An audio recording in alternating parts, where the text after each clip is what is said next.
do we do with the stock of Oshkosh? A company that makes all sorts of equipment, vehicles for construction, defense, and municipalities, including this big, beautiful electric fire engine behind us. Typically, you don't want to own machinery when the Federal Reserve is aggressively raising interest rates. For example, when Oshkosh reported late last month, well, they did miss badly, and the stock got hurt.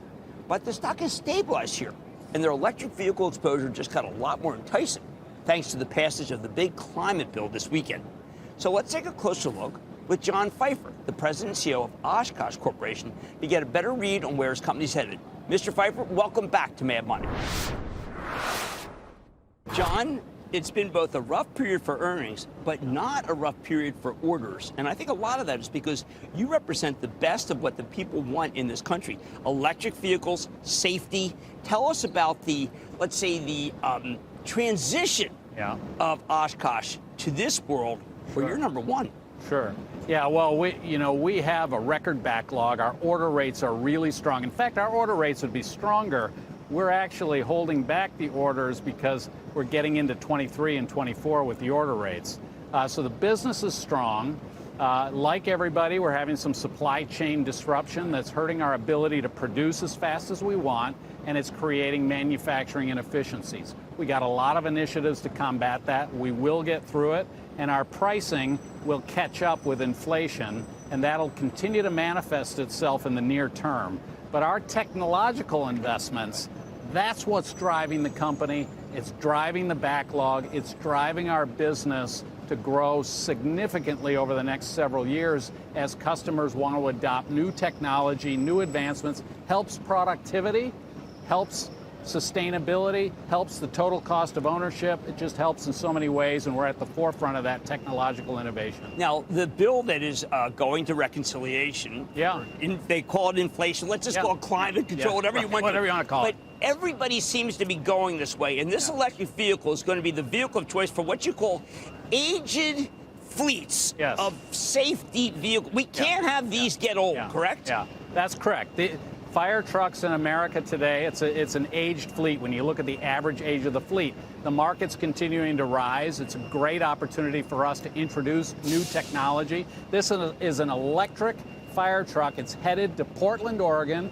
Portland Fire and Rescue. They cannot wait to get their hands on this vehicle, and it's going to help them continue to modernize their fleet with technology, which is fantastic for everybody in our community. And we've got the Postal Service also very much involved with a gigantic order. Right. Yeah, the postal fleet will electrify that over the next 10 years. They put about $3 billion to assist the Postal Service into that bill you just referenced. That helps them buy more electric vehicles faster. Everybody wants more electric vehicles faster. We're ready to deliver them. We go into production with the Postal Service next year, and you'll start seeing them on the streets the end of next year. Now, I don't want to get ahead of the story because we do know that you had problems with supply chain and inflation.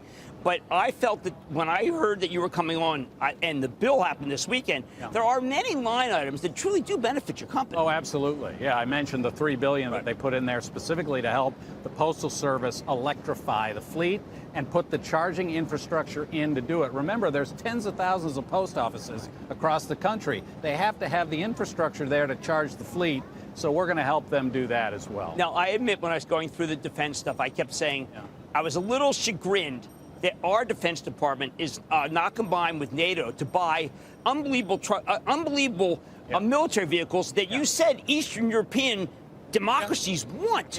Is there any give? Could the president call you and say, listen, we want your great American company to be making vehicles for NATO right now because we need them more than ever? Well, sure. I mean, we supply 90% plus of the tactical wheeled vehicles. That's armored vehicles for the Department of Defense. But it's more than just the Department of Defense. It's all of our allies around the world, particularly those in Eastern Europe. They need vehicles more now, perhaps, than they thought they did a year ago. And unfortunately, because of the invasion of Ukraine, that certainly helps with regard to demand for our product in Europe. Well, the president just committed another $1 billion. Is it possible that you could be in line to give Ukraine vehicles? Absolutely. Yeah. Really? Yeah. Possibility? Sure. Yeah. Well, that would be terrific. Now, what people need to know is a lot of your materials are made, a lot of your vehicles are made in Appleton, Wisconsin. That's Right, both good and also problematic. Are there enough people in Appleton, Wisconsin to work for Oshkosh? Well, hey, we're expanding capacity in Appleton, Wisconsin today because we want to continue to make more vehicles faster, and we see that the market's there to do it. We'll continue to grow this business for the several years going into the future.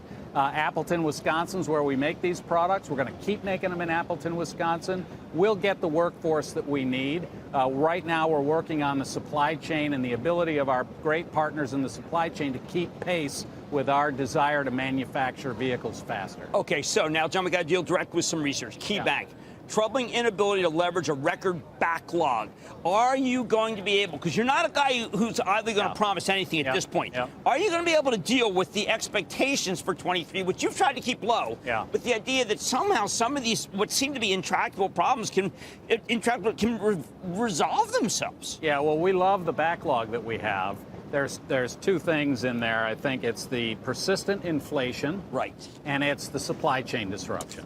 So persistent inflation we'll get ahead of. You really do. You're really confident. The fact that we've got long lead times and we got big backlogs means there's a delay from the time that inflation starts until we catch up. You saw it in the access equipment, over a 600 basis point improvement at JLG last quarter. You'll continue to see the price manifest itself as we manifest that higher price level quarter to quarter. The supply chain disruptions are the ones that we're really working aggressively on because that's what's holding back our ability to produce as fast as we want to. Is that semiconductors? Is that individual things for axles? Where does it come in? Jim, I wish it was just one thing. Certainly, semiconductors has been an issue. Sometimes it's axles. Sometimes it's rubber hoses. Oh, come on. It really goes across the board. And we're working with the supply chain to keep adding capacity to deliver us the volumes we need. Okay, so let's say I'm in your office with you. When it come out, you say, wait a second, we don't have this, we don't have that. I mean, honestly, is it like, hold it, the tires aren't here, that rim's not there? People say steel's going down, the price doesn't matter, all these other things are going on. Yeah, sometimes we show up to work on Monday morning at 7 a.m. for the shift, and something that was supposed to be there isn't there. Your production people are good. They're really good. They shift around to make what we can make, but sometimes it's hand to mouth. Wow. Yeah. All right, let's leave it at that. That's Sean Pfeifer. He is the president and CEO of Oshkosh. Thank you for bringing us here. Congratulations. Thank you, Jim. Coming up, what parts of the stay-at-home boom have room to run?